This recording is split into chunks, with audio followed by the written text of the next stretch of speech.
They told you fasting is good, that it's biblical, that it's powerful. And it is. But what most churches won't tell you is this: when you start fasting, all of hell takes notice. Because fasting isn't about food. It's about focus. It's about fire.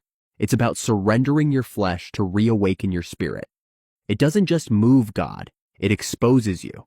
And what rises to the surface might not feel holy.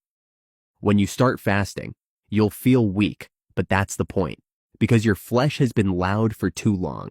And fasting quiets the noise so you can finally hear God clearly again. But before the glory comes the groaning. Before the breakthrough comes the battle. Because fasting doesn't just starve your stomach, it starves your ego, it humbles your pride, it breaks your rhythm and confronts the idols you've been feeding. What happens when you fast? Your flesh fights back, your cravings scream, your mind wanders. Suddenly, distractions multiply. Why?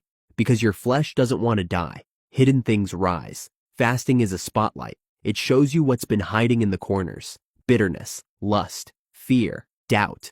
It all starts bubbling to the surface. Not to shame you, but to heal you. Heaven leans in. God resists the proud, but gives grace to the humble.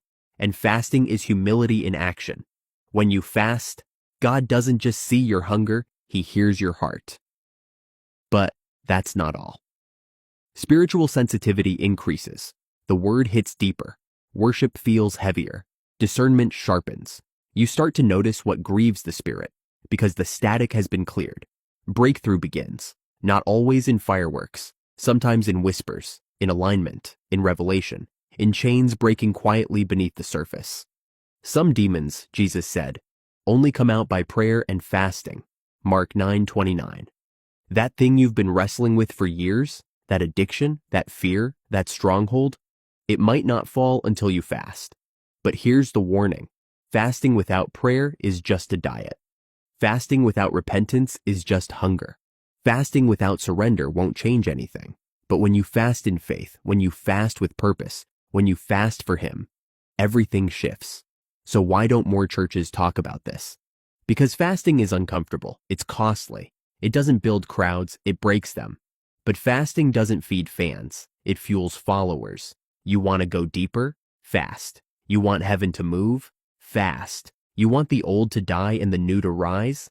Fast. Because fasting doesn't change God, it changes you.